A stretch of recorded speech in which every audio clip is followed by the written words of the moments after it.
बिस्मिल्लाहिर्रहमानिर्रहीम। बोलते कालम के साथ मैं आमिर रज़ान। और डोनाल्ड ट्रंप रवाना हो गए चीन जाने के लिए। 3 रोज़ा दौरा है। उन्होंने यहाँ पर जाकर शी जिनपिंग से मुलाकात करनी है। पूरी दुनिया की नज़रें इस वक्त उन दो जाइंट्स पर हैं, उन दो जिनों पर जिनको पूरी दुनिया में मुखारब या एक दूसरे के मुतहारब या एक दूसरे के जो है मुखालिफ समझा जाता है, और ये हैं भी। लेकिन इस पूरी मुलाकात के अंदर क्या कुछ होने जा रहा है, और डोनाल्ड ट्रंप जो है क्या ईरान के मामले पर चाइनीज़ का गुस्सा जो है ठंडा करने में कामयाब होंगे, और क्या चाइनीज़ जो हैं ताइवान के मामले पर अमेरिका का गुस्सा ठंडा करने में कामयाब होंगे। आने वाले दिनों में जो रेयर मिनरल्स हैं उनकी तजारत में क्या असर अंदाज होगी ये मीटिंग्स। 3 रोज़ा दौरा है। इससे पहले 2017 में डोनाल्ड ट्रंप चाइना गए थे और बहुत सारे मुआहदात पर दस्तखत किए थे, लेकिन उसके बाद जो उन्होंने टैरिफ वॉर का आगाज़ किया था तो सबसे ज़्यादा निशाना भी उन्होंने चीन को ही बनाया था। और इसके बाद वेनेजुएला पर कब्ज़ा किया, चाइनीज़ तेल बंद हुआ, ईरान पर हमला किया, आपने हमस बंद हुई, और ईरान की तरफ से चीन को जाने वाला जो सप्लाई लाइन है वो मुतासिर है। तो क्या इस मौके पर ये सारे मामला जो हैं ज़ेर बहस आएंगे। लेकिन इससे ज़्यादा बड़ी ख़बर ये है कि Chinese embassy for in USA ने एक पोस्टर जारी किया है, और इस पोस्टर में कहा है कि चाइना अमेरिका रिलेशंस जो हैं उनमें ये चैलेंज नहीं होने चाहिए, और उसमें सबसे नंबर 1 यानी 4 पॉइंट्स जो दिए हैं इस पर बात नहीं होगी। Number 1 Taiwan. जी हाँ, बिल्कुल। चाइना जो है ताइवान को यानी चाइनीज़ ताइपाई को जो है वो अपना हिस्सा, इंटीग्रल पार्ट समझता है, और आने वाले दिनों में किसी दिन भी चाइना वहाँ पर कब्ज़ा करने वाला है। अमेरिका के लिए ताइवान जो है वो एक ऐसा पॉइंट है जहाँ पर रहकर वो ना सिर्फ साउथ कोरिया और जापान की मदद कर सकता है, बल्कि शुमाली कोरिया और चीन को भी रोक सकता है। तो इसलिए ताइवान दोनों की जानिब से एक अहम एजेंडा होगा। लेकिन अमेरिका में मौजूद चाइनीज़ एम्बेसी ने इसको रेड लाइन नंबर 1 करार दिया है। दूसरी रेड लाइन जी है जी democracy and human rights number 2। ये इस तस्वीर में साथ लगा रहा हूँ जो उन्होंने दिया है। उन्होंने कहा दूसरी रेड लाइन जो है इस पर बात नहीं होगी कि आप यहाँ पर जमहूरियत लेकर आएँ और ह्यूमन राइट्स की बात करें, और आप यूँ कहें कि यहाँ पर शख्सी आज़ादी होनी चाहिए। चीन का एक अपना पॉलिटिकल सिस्टम और पार्ट टू गवर्नमेंट है, यानी एक ऐसा रास्ता है जिस पर वो सफ़र करते हुए अपनी हुकूमत को चला रहे हैं। ये कम्युनिज़म भी है, और आजकल ये ज़रा जो है कम्युनिज़म, सोशलिज़म, और आप यूँ समझे कि उन्होंने कैपिटलिज़म को भी साथ में ज़म किया हुआ है। लेकिन एक ही पावर वहाँ पर है, और वो शी जिनपिंग यानी चाइनीज़ सदर है जो इस पार्टी के सरबराह हैं। सिंगल पार्टी कंट्री है जी।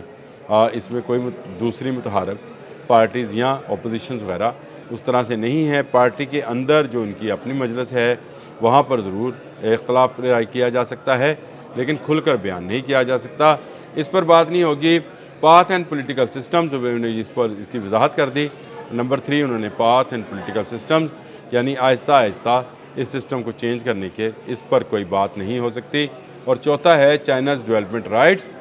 ये बड़ी अहम चीज़ है, और ये वही चीज़ है जिसका जिक्र मैंने पहले किया कि जब टैरिफ लगाना शुरू किया तो सबसे पहले जो है चाइनीज़ पर ही ये टैरिफ लगाया गया, ताकि चाइना की डेवलपमेंट को और चाइना की बढ़ती हुई माशी क़ुव्वत को रोका जा सके।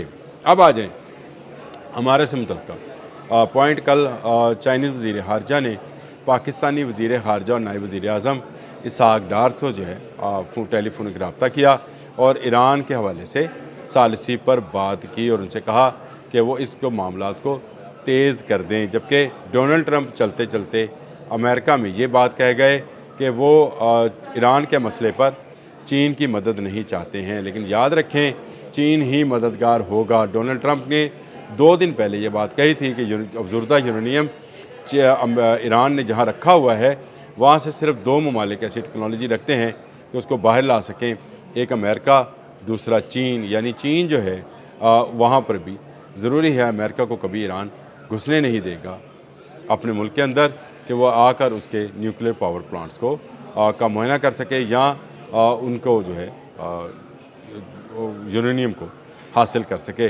लेकिन चीन के लिए ये एक चांस होगा, लेकिन चाइनीज़ इस पर कोई बात करने को और सुनने को तैयार नहीं हैं।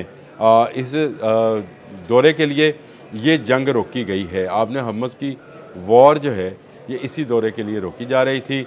इसको एक दफ़ा 2 दफ़ा सस्पेंड किया गया कि अगले आने वाले दिनों में इसको किया जाएगा। फिर मुज़ाकरात की गेम चलाई गई, इसमें भी ज़रा मारामारी होती रही और उसके बाद ये कहा गया कि प्रोजेक्ट फ्रीडम जो है वो शुरू किया जाएगा। फिर उससे भी बैकआउट किया गया ताकि डोनाल्ड ट्रंप जब अमेरिका शी जिनपिंग के सामने बैठें तो वो उसमें ईरान कम से कम डिस्कस हो। ये एक ऐसी स्ट्रेटजिकली पॉलिसी अख्तियार की है डोनाल्ड ट्रंप और उसकी टीम ने, ताकि ईरान कम ताइवान ज़्यादा। अब देख लें अमेरिका में मौजूद चाइनीज़ एम्बेसी ने भी ताइवान का जिक्र किया। वो 4 पॉइंट जो 4 रेड लाइन्स हैं उनमें उसने ईरान को शामिल नहीं किया है। तो ये भी एक कामयाबी डोनाल्ड ट्रंप की समझी जाती है। और जैसे ही ये मुलाकात 3 दिन के बाद ख़त्म होगी, आप डोनाल्ड ट्रंप के तेवर बदलते हुए देखेंगे।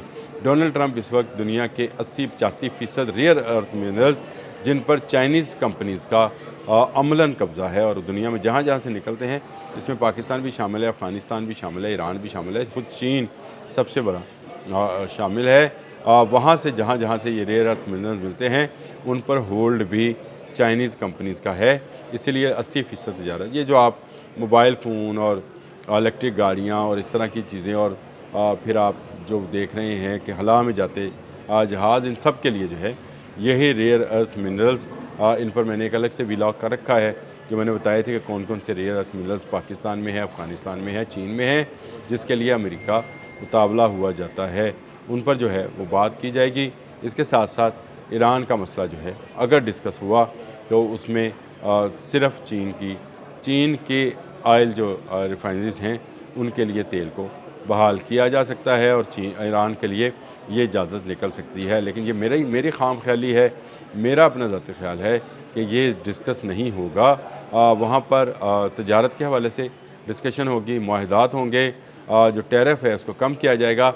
लेकिन जैसे ही डोनाल्ड ट्रंप आज से तीसरे दिन अमेरिका वापस लौटेंगे तो उसके बाद उनके तेवर जो हैं बदलते हुए आपको नज़र आएंगे।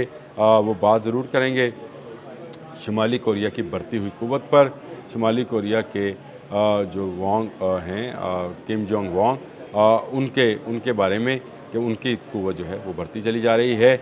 इस हवाले से बात होगी। ताइवान के हवाले से डोनाल्ड ट्रंप की ज़ुबान बंद रहेगी। ये याद रखें, चीन जो है वो चाहता है कि सालिसी का किरदार पाकिस्तान ही अदा करे। मैंने जिस तरह से ज़िक्र किया कि हमारे वज़ीर ख़ारजा को जो पैगाम दिया गया है चीनी वज़ीर ख़ारजा की जानिब से वो यही है। लेकिन रेड लाइन्स खींच दी गई हैं। डोनाल्ड ट्रंप जिसमें भी पाँव रखेंगे उनको धमाका की आवाज़ आएगी। ऐसी रेड लाइन्स जो हैं खींच दी गई हैं।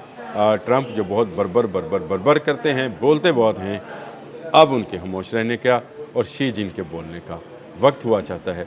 3 दिन के बाद ट्रंप की आवाज़ निकलेगी, फिर सुनेंगे। जब तक ये चीन में रहेंगे इनकी आवाज़ निकलने वाली नहीं है। अब तक के लिए इतना ही। अल्लाह हाफ़िज़।